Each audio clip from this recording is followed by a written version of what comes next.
Postcard today is from one of the most famous non-league football clubs in the whole of the county of Middlesex, Stainstown.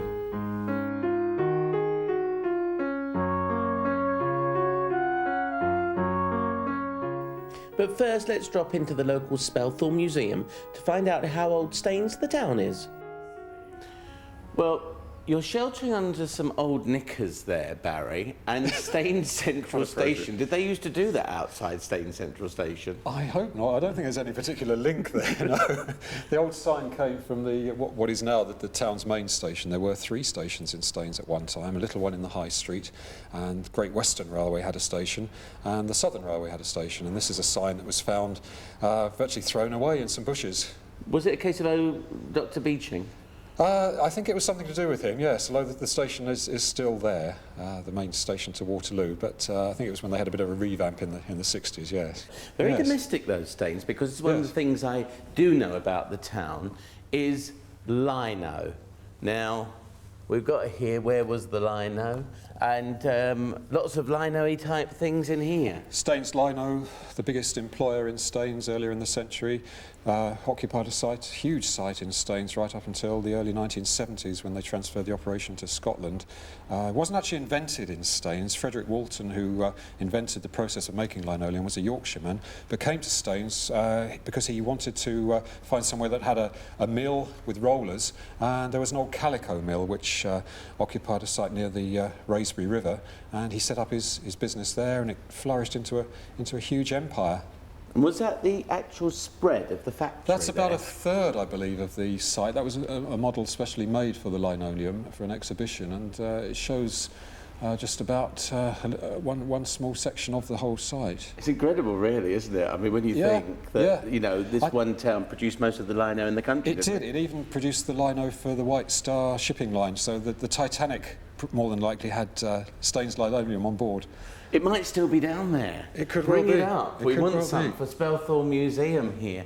There I can see Ralph Parsons there, Yes. who is more than just a friend of the Spelthall Museum. Come over here, Ralph, because I know that you're lurking. Is this Staines as it would have been Roman Staines? This is only a theoretical view of what Staines was like, because nobody really knows. But yes, the island at the end here is possibly where we are now, because the market house was built on a gravel island.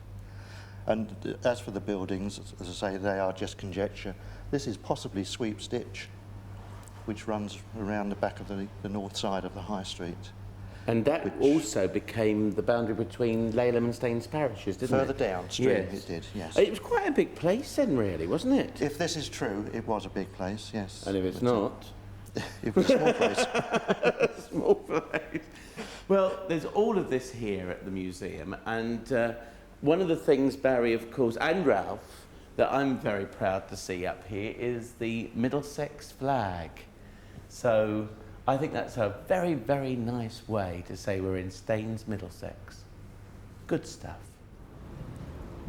Stainstown Football Club, and I am patron of this illustrious club, Alan, aren't I? You are, yeah, the very popular one. Thank you very much. I'm glad about that. I've not got the bullet.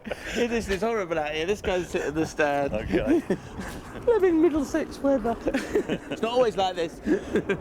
Only sometimes, only when you come filming. Stainstown, a great history and some remarkable feats in its time as well. How did it all begin? The official date that we've got at the moment for our start was 1892, which is 105 years ago. But at the moment we are looking into some additional information which could take us back to 1880. But certainly 1892 was our beginning, when we were Staines Albany.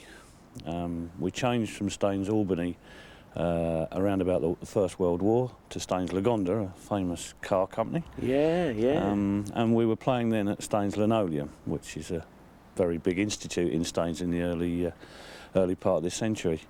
From then on, we moved on to here in 1951, which is now 46 years ago. Oh, you'd have to tell me this when I was born, Alan, in 1951. There's my age. That was a good year then. Vintage. We moved on from there with games here, and we rose through the ranks of non-league football to our highest level, which was the First Division, now the Premier Division of the Isthmian League. In '75, we represented England in the Olympic Stadium in Rome in the England-Italy Amateur Cup, which we won in front of 55,000 people. Do you know, I can't believe that. I mean, here I am, patron of this club, and I didn't know that we went out to Rome and played at the Olympic Stadium. We did. We played them here, where we had nearly 3,000 people for the return leg, which we won 2-0. And so that was obviously a high point of our history. And any players actually been transferred to bigger clubs, Football League clubs or anything? We have. We've got another couple of records that we're proud of. When amateurism was abolished, we were the first club to sell a player to a professional side, which was John Love to Crystal Palace, when Malcolm Allison was the manager, and he went... With the hat? He went for £5,000.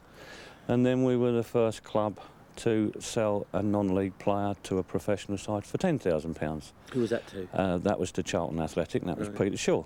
I mean, we're regular visitors from pro clubs because we've got a very big youth set-up. There's about 300 kids perform for the club every week. Trips to Finland there a lot, isn't there? There's trips to Finland, where in the last couple of years we've won a tournament, which was for Scandinavian, German, Russian clubs.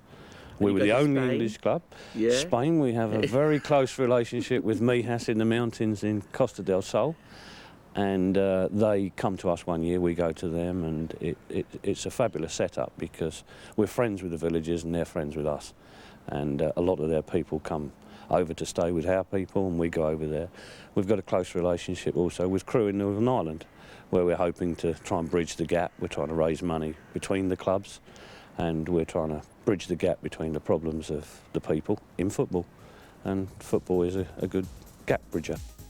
Well, as for the future of this great old club, Alan Boone, the chairman, still doesn't know what the future holds. But it's so important to a community to have a thriving sports club, whether it's cricket, hockey, rugby, or in this case, soccer.